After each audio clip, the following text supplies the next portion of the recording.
Good evening and welcome to the Korea Society's third episode in our Women's Leadership in the U.S.-Korea Relationship Series. I'm Tom Byrne, President and CEO of the Korea Society here in New York City.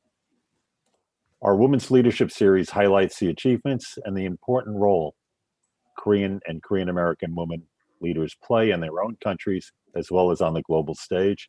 And also, we look at the contributions, or like to hear about the contributions they have made in strengthening the bonds between the people of Korea and America.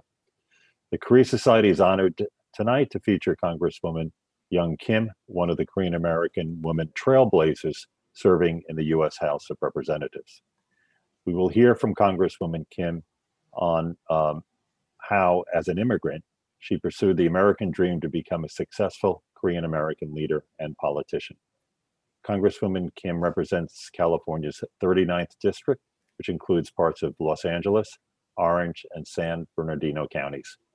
Congresswoman Kim started her public service as Director of Community Relations and Asian Affairs for former Congressman Ed Royce. Prior to serving in Congress, Congresswoman Kim was the first ever Korean American Republican woman to serve in the California State Assembly. She is also a small business owner, a longtime community leader, and has been actively involved in numerous organizations throughout the 39th district. Also, she was recently appointed as a co-chair of the Congressional Study Group on Korea, operating within a partnership formed by the Society and the Association of Former Members of Congress. There are only two other bilateral study groups composed of sitting members of Congress, Japan and Germany, but the Korea group is the newest, established rather recently in 2018. I am very excited to see that Congresswoman Kim will play a key role in strengthening the relationship between these two great democracies, Korea and America. Tonight, Ambassador Kathleen Stephens, whom we featured in the inaugural Women's Leadership Program, will moderate the conversation. Ambassador Stephens is the board chair of the Korea Society, a former U.S. ambassador to Korea, and is also serving as president and CEO of the Korea Economic Institute in Washington, D.C. Now, please join me in welcoming Congresswoman Kim and Ambassador Stephens. I hope you all enjoy the conversation between two highly accomplished leaders. Thank you, Kathy. The screen is yours. Tom, thank you very much. And hello to everyone joining us today. I am so thrilled to have our third episode, as Tom mentioned, of the Korea Society's Women's Leadership Series. And we are so honored to have Congresswoman Young Kim join us for this evening. Congresswoman, welcome. Your life, your career, which I followed, as I know many people tuning in have for some time, they really personify the themes that we're trying to explore in this series. And you set an example of public service and leadership that is not only inspiring, but something I think we can really learn from. So we have a lot to cover tonight. Thank you so much for making time. I know you are coming from votes, and it's always busy on the Hill, but it sometimes seems especially that way today. So thank you very much. Thank you very much for having me. And it's an honor to be joined by you and have this conversation. I look forward to it. Thank you. Well, I want to say a belated congratulations in person. This passes for in person on your election to the U.S. Congress representing California's 39th district. And I know the audience is very eager to hear your thought about the many, many challenges our country faces, that we all face as Americans, Asian, Korean Americans, as women, as citizens, committed to a strong relationship between the United States and Korea, and many other things. But if you would indulge us, before we get to all that, I know our audience and I also would really like to explore a little bit your own journey and learn a little bit more about you. I know that you were born in Seoul, and as Tom mentioned, I think we've seen you say that your family came to America to pursue the American dream. Can you tell us a little more about that? I mean, what drew your parents here and what it was like for you and your family to settle in the U.S.? Sure. First of all, 신은경 대사님과 이렇게 말할 수 있게 돼서 너무 반갑습니다. I know many of our audience are Korean speakers too. I'm sure they understood what I just said. But thank you. Thank you for inviting me to participate in this Women's Leadership Series. And I'm really honored to have this conversation with you and to all of our audience listening in. I want to extend my warm greetings. You mentioned the American dream that I'm living, and it's been a privilege and honor for me to talk about it along the journey that got me to where I am. And just like most immigrant families, my family came to the US for the hope and opportunity that this country provided. That is to seek a better life, especially coming from Korea after the Korean War. I was born just a decade after the Korean War. So you can see what my younger days in Korea would have been like. And so it wasn't easy for my parents, who sacrificed a lot when they decided to emigrate my family to the US. And that was like 4.5 decades ago. And I saw my parents over 50 years of old and older in my dad's case, but they came here and struggled to settle into this new country and provide for their family. I'm the youngest of what used to be 7, but there are 5 of us left now because 2 of my older brothers passed away. And we struggle initially with language barriers, navigating through a new society. But I can tell you now, it was totally, totally worth it. And growing up on the island of Guam, I remember regularly going down to the beach, and my mom and I would pick up cans and bottles. At the time, I thought it was a cleanup project, but any money that we made from that recycling project, we gave it back to church. And that was a moderate, very modest way of my mom teaching me the humility. And she would always tell me, Young, whenever you can, whenever we can, we have to give back to the community and this country that has given us so much opportunities. And her words left a very, very lasting impression on me. So you were the youngest in your family of siblings when you came over. So in some ways, perhaps that helped because you were a little younger when you started to learn English. I don't know how old you were, but you probably also had some special responsibilities too. Yes. Yeah. I finished elementary school when my parents came over here. So I too had the difficulty, because I didn't speak a word of English when I came here. So it was an all learning experience. And at 12, 13 years old, I remember helping my parents to go to the DMV together to get their license, translating when I didn't even know that I wasn't even fluent in English myself. So those are the memories that I have. But like I said, the journey of living the American dream today, it was totally worth any difficulties and challenges we had to overcome. Well, your life speaks to that, but you really had to take on a lot of responsibility early too, in many ways. I have to ask you, especially since you're from Southern California, and have you seen the movie Minari? And I mean, that talks about an immigrant experience set in the 1980s, I think. So maybe slightly later than you, not too much, and in a very different part of the country. But have you seen it? And Yes. I'm curious your reaction to it. Actually, I did watch that Minari with my husband and my daughters. And I know it was a story that resonated with me and so many Korean American immigrants. Since, when we first came to America, we actually settled in Guam first. And then I went to Hawaii to finish my high school. And then I came to California. I remember telling my parents, as much as I love living on the island, that is too small for me. This little girl, born and raised in my earlier days in Incheon, which is famous for MacArthur Landing. I mean, so I was born by the water, and growing up on the island of Guam in Hawaii, I said, I need to get out into the bigger world. And so that journey took over the Pacific Ocean, getting me to California, going to USC. And I remember just going through the difficult times because I had to pay and put myself through college. But it taught me the resilience and perseverance. And I hope Minari resonates with many people as it did to me and my family. And I hope that it gives everyone an understanding of the experience of immigrants and an appreciation of the American dream. Yeah, I saw it too, and I have to say I thought it was a quintessentially American story, Yes. and with a very Korean flavor, and people understanding about minari and perseverance. But I actually had grandparents who had a farm in Arkansas, earlier in the 20th century, and just seeing it made me think so much about that extraordinary experience of these cultures coming together and that experience. Yeah, I thought it was very, very moving. I want to pick up your journey in California and on from there. But I also want to ask you, while we're still kind of talking about looking back towards days in Korea, how much do you still maintain many contacts in Korea? I know, obviously, and we'll talk about it, you're very active in Korean American relations from the point of view of your current responsibilities and previous things you've done. But do you visit Korea often? And do you, like all of us, kind of go back and think, oh my goodness, it's changed so much since I was there 6 months ago, or now maybe it's a year? Yeah, yes. On that note, I do have family members. Actually, my aunt and her siblings, which are my extended family members and cousins, they still live in Korea. And during my time, as you know, I was a longtime congressional staff working with former chairman Ed Royce. I had numerous opportunities to travel to Korea in that capacity. And along the way, I made a lot of friends, and we still maintain good relationship with many people, both on the professional and personal level. And the development also, of technology like Kakao Talk, we call it Kat Talk, has made it so much easier to communicate with my family and friends overseas. So I've been fortunate to keep in touch with them regularly.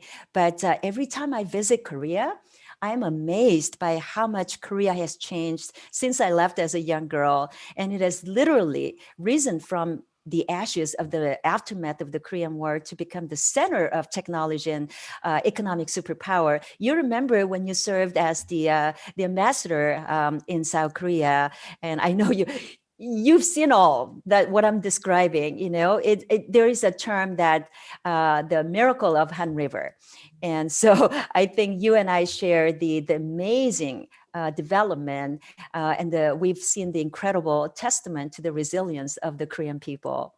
No, absolutely. And it really is. I mean, one of the most extraordinary, blessings of my life to have seen over, I confess now, it's almost 50 years. That's one thing about getting older, and to think, and reflect, of course, everywhere it's changed. But the journey of Korea really is quite remarkable. And one thing that I think we're finding, and I want to get your thoughts on this as we move along a little later on, is people are, of course, interested in many things about Korea because of its culture, its history, its journey. But I think there's also a sense there's a lot to learn from Korea now too, whether it's in public health or sustainable economic growth or a lot of other issues that I know there are very much on your agenda and many of your colleagues. But I want to get back to your own journey for a minute, because we're trying to focus on leadership development as well as U.S.-Korea relations. And I know you moved to California and obtained a degree, I think, in business administration. And then, unlike a lot of people who study, you actually started your own business. But I also understand that you had a radio show and a television show called LA Soul with Young Kim and Radio Soul. So what I was interested in about that is you clearly, drew from your business administration studies and the entrepreneurial skills you were developing and your own Korean American identity. So I think we'd be interested in kind of how you kind of figured that out, because that was fairly early on, I think, to do some of those things, particularly as a young woman. Actually, I graduated from college, and I remember, first of all, as an immigrant, and my parents, who had the equivalence of a elementary school in Korea, for them, seeing their youngest child walking across the stage to receive my college diploma and finding a good paying job. And they were hoping that I'll find somebody good and find a good husband, start a family.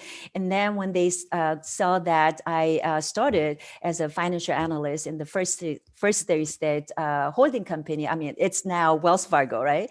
But then eventually I started running my own business. To them, it seemed like the ultimate American dream. And, it would have been something that my parents' generation would say, wow, we achieved the American dream. But for me, that was only the beginning. My parents lived a simple life and taught us humility. But I was fortunate to be surrounded by people who encouraged me to pursue higher goals and venture into uncharted territory, like hosting a television talk show. And I did that for about 10 years, first as a KSCI Channel 18, now it's called LA Soul in Southern California. And then eventually at Arirang TV, also doing a second season of Real Talk. And so I got all these opportunities, but I wasn't comfortable doing that in the beginning, but I give a lot of credit to my husband. Who we've been married for 35 years. He graduated high school before he emigrated to United States, so his Korean was fluent. He encouraged me to actually take on that challenge, and he helped me to fine tune my Korean skills, so I looked and sounded good on TV instead of speaking Congolish, right? So, when you have the opportunity, just go for it, and that's what I did, and I had good support system to help me get through. Yeah. So you actually, I mean, having come to the U.S. to Guam as a middle school student, essentially, and then living in the U.S. and being educated in English all this time, then you took on to actually be a television radio person in Korean. That's very brave. Yes. And so my Korean English wasn't so perfect at the time because I was still trying to assimilate. But at the same time, my Korean was like elementary school level.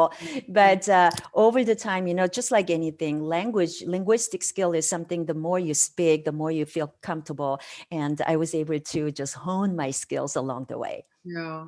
Well, I know that. I mean, I feel like maybe more than most, but maybe many of our audience know how much work that takes. But also, it takes some courage too, because certainly I've observed that if you look like I do and you speak some Korean, I mean, Koreans kind of give you a pass. They say, "Oh, that's good.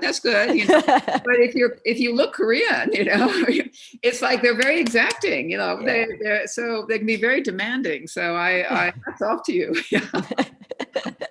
I've come a long way. No.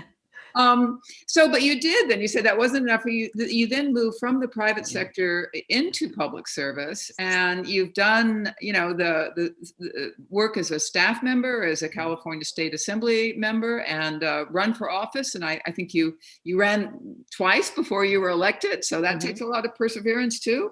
Can you tell us a little bit about, a lot of people never make that transition, never mind from business to public service, but then from a staff position to actually putting yourself out there and running for office. What was that like for you? And were there some, I would imagine there'd be some challenges and maybe some advantages to being a woman, to being Korean American, to, your own identity, a little bit about that journey. Sure. As a matter of fact, I talked about my husband earlier, but I give a lot of credit to him. I mean, he's a winner. I mean, to put up with me and really encourage me, when your husband and your male spouse, your partner really encourage you, that is more credit to them than myself. So I really thank him for the support that he's given me and the support that I get from my grown-up children now. Between the two of us, we have 4. They've always been there to support me along this journey. But it was my husband, Charles, who encouraged me and taught me the value of serving our community as a volunteer. Charles Kim is a founder and past president of the Korean American Coalition. You probably heard that. It's a nonprofit group that was established in 1983 to advocate and empower our Korean American community and focus on leadership development. And it was through him when I first met then State Senator Ed Royce at an event. It was like in early 90s.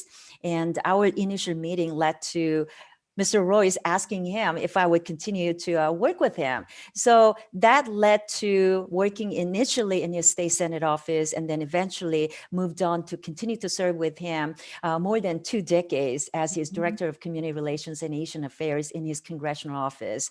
And from there, it was both my husband, Charles, and my former boss, Ed Royce, who encouraged me to run for office. The way I started it was not something that I planned on. But in 2012, after we lost a state assembly seat in North Orange County to a Democrat, think about that. Orange County, once red county, we had lost the seat to a Democrat. So at that time, Mr. Royce sat me down, and I thought it was just having a regular conversation. But at that time, he said, Young, we need to find a candidate to run against this Democrat state assembly member.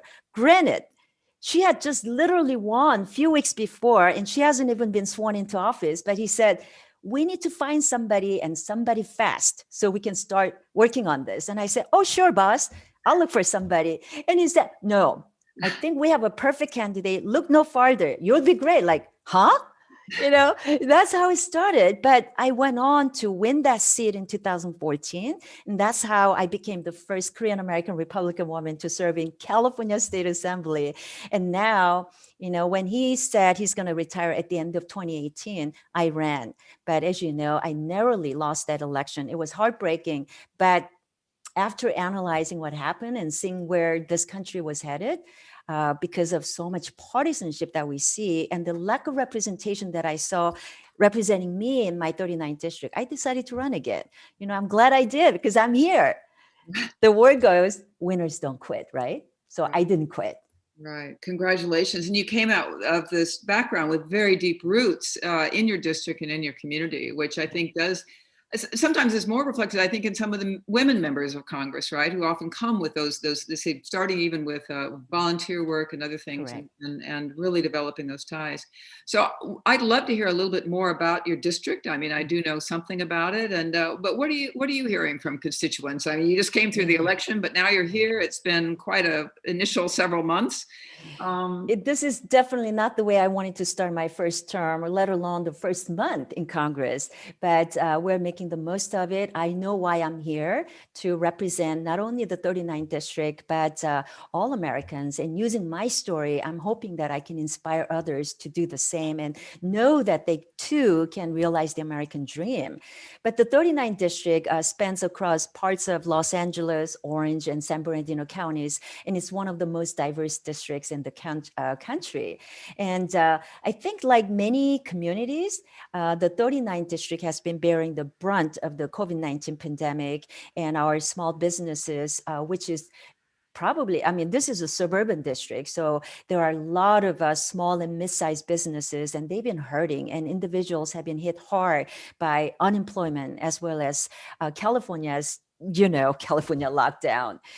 So people want to safely reopen and get back to normal. So that is a number one priority for me, to make sure that happens. But in my district in Southern California, infrastructure has also been a big issue with the 5760 confluence highway that is known as the worst truck bottleneck in the state, and other issues with roads and highways. And we have, even though it's not directly in my district, it's very close to the ports of Los Angeles and San Pedro, and all of the goods that are coming out of the ports runs through my district along the 5760 freeway. So infrastructure, freeways, these are very, very important for me. But, additionally, many foreign policy issues directly impact many of my constituents, from trade to our key relationship with allies in Asia and Central America.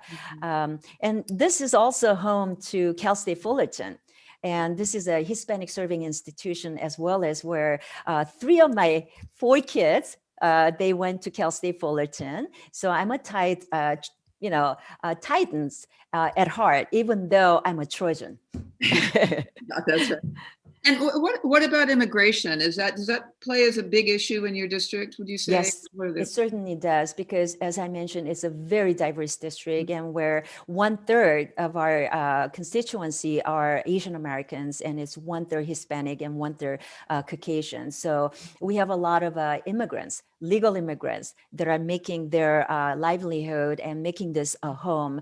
And we all want to encourage others to come, but do it the right way and legal way. So it is a very important issue, and I hope that I can add my unique perspective as an immigrant who has come here. And now that the discussion is ongoing in Congress, I hope that we can find some common sense immigration reform, because it's been broken for so long. And I definitely want to work on that issue. So it is a very, very important key policy areas that I want to focus on. Well, certainly to those of us, at least outside of politics, it would seem like immigration and infrastructure are 2 issues on which there can and should be real bipartisan efforts. So it's good to hear you emphasizing that. Yeah. Yes. You've mentioned a couple of times, and I know you on your website as well, how powerful your own experience and your family's experience of the American dream is. And I think for my generation too, we feel it very powerfully. But I've worried a bit that in the U.S. and actually in Korea as well, that younger people, increasingly feel that that dream is really out of reach for them, that whether it's because of growing inequalities of opportunity or wealth, or the crisis that we're in now, that it's really out of reach. In fact, I've seen this even more in South Korea, and then a little bit later on, that feeling coming into the U.S. I mean, do you see that too? And how do you respond to that? Certainly our job as policymakers is to make sure that all Americans, especially the younger generation that you talk about, can access the opportunities to succeed. So the policies that come out of Washington and Sacramento that I've seen have been making it more difficult to achieve the American dream. They make our lives harder, more expensive, and they are making it impossible for middle-class families to get by. So I realized that we need to work to lower taxes and healthcare costs and strengthen our schools, which is part of the reason why many immigrants come to this country, because we know America provides quality education, but we need to make sure that those quality education and opportunities are available, but also we need to work to revitalize our economy. But obviously the COVID-19 pandemic in particular has left many feeling out of luck. But I think we are reaching a light at the end of the tunnel as more people receive vaccines so we can safely reopen. And I also said that for big things to get done in Congress, we must come together and find common ground and work in a bipartisan way. There are more things that unite us if we can keep an open mind. And, along the way, as I was campaigning, I've heard over and over from the voters and the constituents, people are sick of partisan gridlock, and they want to see their elected officials getting things done. So when I came to Congress, I joined the Bipartisan Problem Solvers Caucus, and I'm working with my colleagues across the aisle to introduce bipartisan bills. And that's why I'm so excited that so far, in less than 100 days I've been in office, 3 of my bills have already passed the House and 1 has already become law. And all 3 of these bipartisan bills are, an effort to help small businesses. So I say there is hope, and I hope I can keep doing my part and make a positive impact in Washington. Well, congratulations on that. That is, I think you're absolutely right that there is a very deep desire in this country for bipartisan solutions, and I know you've been a very strong voice in that. And it's particularly I know you're also now the Republican vice chair of the bipartisan Congressional Study Group on Korea, which is a study group that was established relatively recently in 2018. I know that there have been a long tradition of study groups, congressional study groups, looking at Japan, looking at Germany, that have been around for decades. So again, I think it's a sign, well, you can tell me, but a sign of Korea's growing salience and importance that we now have a congressional study group devoted to Korea. But that's just a background of saying, do you think that the Congress is paying enough attention to Korea? Would you like to see some more? And are there particular issues that you think deserve some more attention? It's a very full agenda, whether you're in the Congress or in the administration. But also, given your ties and your husband's ties as well to the deep ties of the Korean American community, I wonder if you see, both in your district and more broadly, if you see the Korean American community, which itself is very diverse, yes. But are they focused on particular areas, or do you think that their concerns are largely affected by the larger other constituencies as well? Sorry, that's kind of a lot of questions, but just around that question of U.S.-Korean relations, because now you're such an important voice, and as you have been for years, but particularly now. As you mentioned, given the importance and relevance of the issues stemming from the Korean Peninsula, Korea should absolutely draw greater attention from the Hill. And now that I'm here, now that there are 4 Korean Americans serving in Congress, 2 Democrats, 2 Republicans, truly bipartisan, I say. So I think there will be more focus on Korea, and I'm really glad and honored to be serving in the capacity as a vice chair on the Congressional Study Group on Korea. Even though the Congressional Study Group on Korea was only established recently, I am so glad that my counterpart, Congressman Ami Bera, and I get to serve together together. So we're looking to take a number of issues surrounding the U.S.-Korea alliance and challenges from North Korea, actually. So in particular, I hope that Congress and the administration will pay special attention to the humanitarian situation in North Korea, and hope that we will act swiftly to provide relief while holding the Kim regime accountable for its human rights abuses. For these reasons, I have repeatedly urged the Biden administration, and I've actually sent a bipartisan letter to the President Biden to appoint a special envoy on North Korean human rights issues to coordinate our approach to these issues. And furthermore, I hope to work within the study group to promote reunification issues, such as the reuniting of Korean Americans with their war-torn families in North Korea.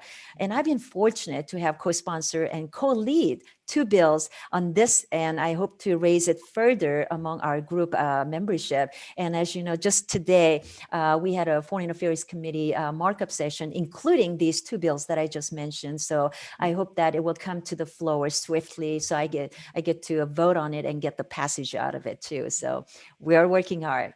I'll make sure that Korea is on top of the plate and front runner. Yeah, and we may have a visit from the South Korean president, I guess later or next month. So another reason, hopefully, that you can move these things forward. That's very welcome news. Mm-hmm. You mentioned, and I too was thrilled, I have to say it, that to see in the last election, not only 4 Korean Americans elected to the Congress, but as you say, I mean, two Republicans, Yeah. two Democrats, I guess 3 from the West Coast, 1 from the East Coast. But that's all 3 women, from 0 to 3. So Andy's lucky. He's surrounded by 3 ladies. So you're a pretty tight group, huh?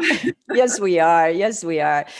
So the 4 of us, everywhere we go, we are rarely mentioned separately, especially in the case of my dear friend and colleague and my sister, Michelle Still from Orange County. We are always mentioned together in any of our public appearances or even the interviews. So yeah, we are currently working together to bring bipartisan awareness to important issues that affect especially our Korean American community, which is the reason why we were able to work together to introduce that bipartisan bill to allow the Korean American families to be included in the next round of Korean unification when we do this. So I'm so glad that that bill just got passed out of the Foreign Affairs Committee during the markup session.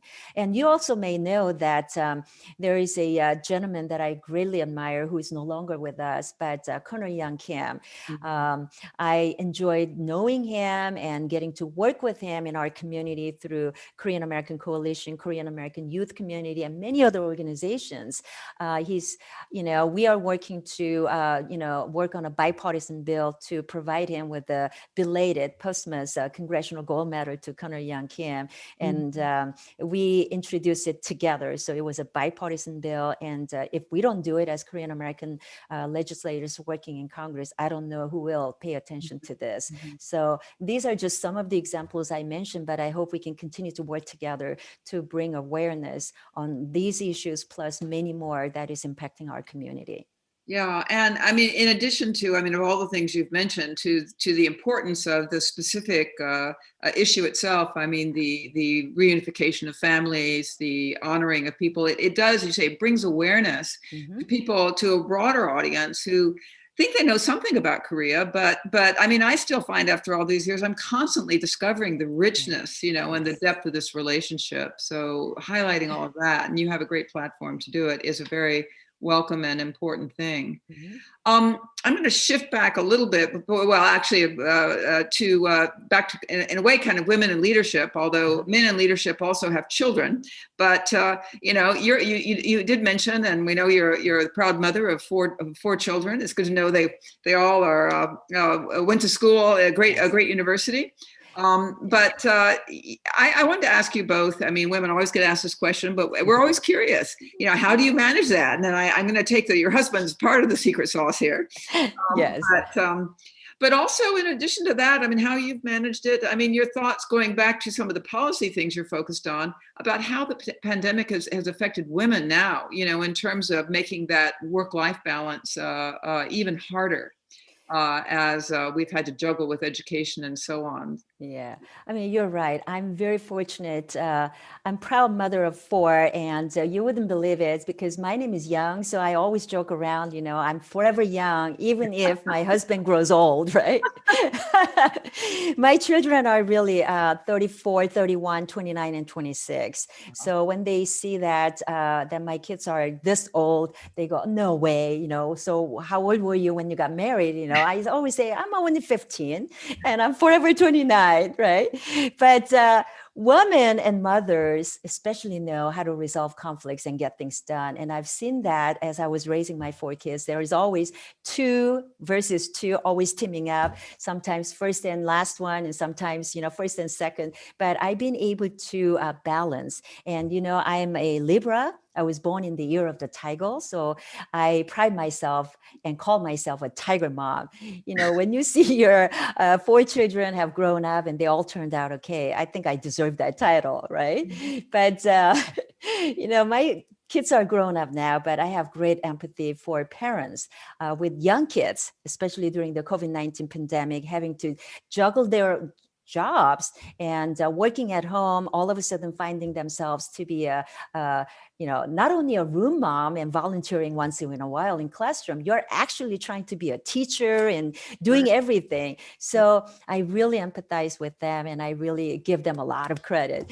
But I'm very excited that we now have more women serving in Congress. And I hope that we can come together to create policies that support women. Mm-hmm. Do you think that there will be a greater role for either in the public sector for things like childcare and support for working mothers, or? I mean, I think those are natural because again, we have in this, especially in the class of 2020, we have young mothers, Right. Some single mothers with young kids. Look, for example, Julia Ludlow. The story about her husband who was elected with my class, but just days before he was sworn in, he unfortunately passed due to COVID. But she took the torch and decided to just jump in the race to carry out the legacy that he had. And she's a mother of very young two kids, like 4 years old and 2 years old. I mean, I give her a lot of credit. And with that, obviously, we're talking about balancing work, life, being a mom, and she's obviously work at a university. So she's a working professional. And we talk about how we can manage all of that. But, if we talk about childcare at workplaces, I think those are natural things that we will be working on as a woman working in this environment. So, yeah, I see that coming up. It's good to have some legislators who have that personal experience, right? Yeah. It does help. I mean, again, you have such an inspiring story, but I have to ask you too. I mean, certainly there's probably been some times when you faced stereotypes because of your gender or your ethnicity or even barriers because you're Korean American or because of your background as an immigrant. And I know people would be interested if you have any story you might tell of how you dealt with that or advice about that, or maybe not, but it's a tough. I mean, it's all about attitude. If you think you are faced with the discrimination, but how you deal with it, how you tough it out. I think it all depends on who you are and what kind of personality you have. But I think the fact that we have so many historic number of women in Congress today shows how far women have come in getting into leadership positions. Mm-hmm. And so I say, you have to be confident and don't let others' perceptions of you hold you back from achieving your dreams. And I'm grateful for the woman that paved the way for someone like me to be in this position.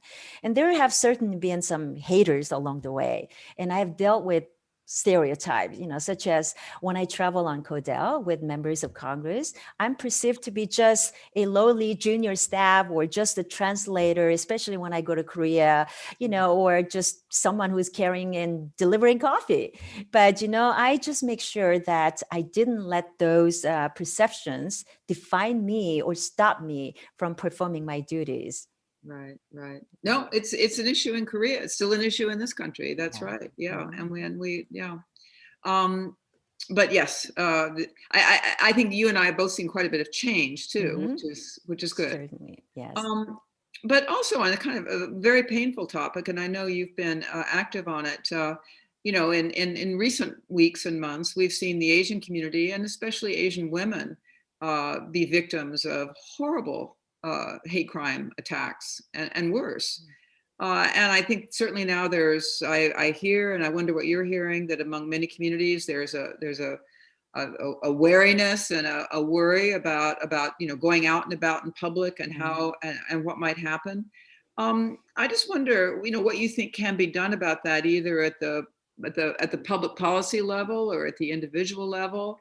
I know there has been some legislation on the Yeah. Hill, and in fact I heard something was in the Senate today. But what's your advice here, and what do you think the right approach is? You talk about the legislation.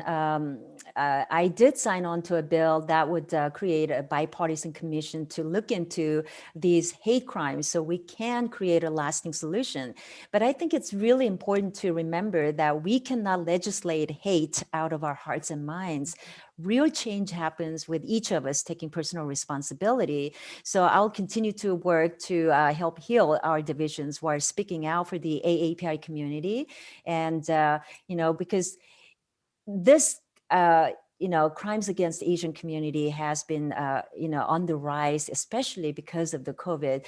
But I think the more of us in leadership positions speaking out for the AAPI community and as it experienced bias and attack, I think that's important.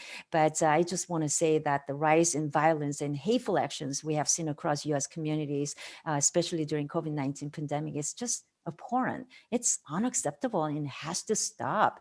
But I think we speak out, and it's more important that, like I said, the legislation that I helped to introduce will help to create a commission to really look into this so that we can prevent future crimes from occurring. And when it does, we have a way to try to solve it. And the speaking out is so important. Yeah, it's Yes. been very disturbing. I know you've been very generous with your time after a very, very busy day, and I don't want to detain you too long, but I do want to say, I mean, first of all, much as the Korea Society President Tom Byrne said at the beginning, we really do appreciate, your continued engagement, not just starting this year or 3 years ago, but for many, many years, in a whole range of activities related to strengthening the ties between the United States and Korea, and between the people. I mean, again, you personify that, between the people of the United States and the people of Korea. That's what the Korea Society is set up to do. And, I'd welcome any advice you have or thoughts on how the Korea Society can play this role better. We certainly are trying to reach out beyond New York City. Well, we're all reaching out in the virtual world now, trying to use the virtual world we have, but really look at some of the shared challenges we face. But we certainly look for your engagement and also your counsel and advice on how we can do this better. Yeah, no, certainly. I'm really excited to work with my colleagues and leading that important bipartisan discussion on the issues that affect U.S.-Korea relationship. And in fact, hopefully, as an Asian American who is fully bilingual, bicultural, but you're included too, because you're bilingual, bicultural now. You may not look like me, Korean, but you speak Korean. So after this, I know you and I can go off and have a drink and speak in Korean. I know you can do that. So I think between the two of us, and again, as leaders, I think we can bring unique perspectives, focusing more on people-to-people public diplomacy. And I already discussed this before, but it's worth repeating that there are a lot of issues that require our attention and immediate action, such as the division of families across North and South Korea and on the Korean diaspora. So I'm glad to see that the bills that we are talking about, including the Korean Americans in this next round of unification process. These are the ways that we can, advocate on these issues and use our positions and our voices. But more importantly, using, your organization and my position here in Congress, we need to continue to speak out on the human rights situation in North Korea, because that's an issue which I hope to shine a light on as co-chair of the Korea Study Group. And our country and its allies must recognize and embrace that confronting North Korea on its horrendous human rights abuses is essential to securing verifiable commitments from the Kim regime and upholding the values of our nation. So I will continue to speak out, and I look forward to continuing to work with you on all of these important issues. Thank you. Well, it's much, much appreciated. And I was very glad to hear you reiterate the importance you're attaching to having a special envoy in that role that Congress created well over a decade ago, and which has been empty now for several years.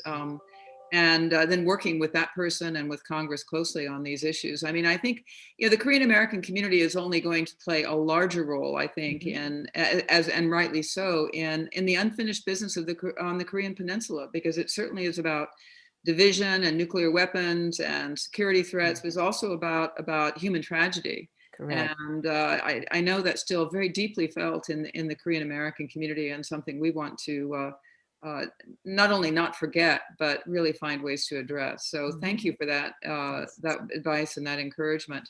I am so grateful to you for your time and for this conversation. I hope we can continue it, maybe in person next time. Yes. But please, 이렇게 시간 많이 내주셔서 감사드리고. 제가 감사드립니다. 너무 감사하고요. 우리 약속해요. 다음에 만날 때는 커피나 디너 하기로. 예. 지금까지 건강하시고, 예, 수고 많습니다. 예, 감사합니다. 수고하셨습니다. Thank you. Thank you very much.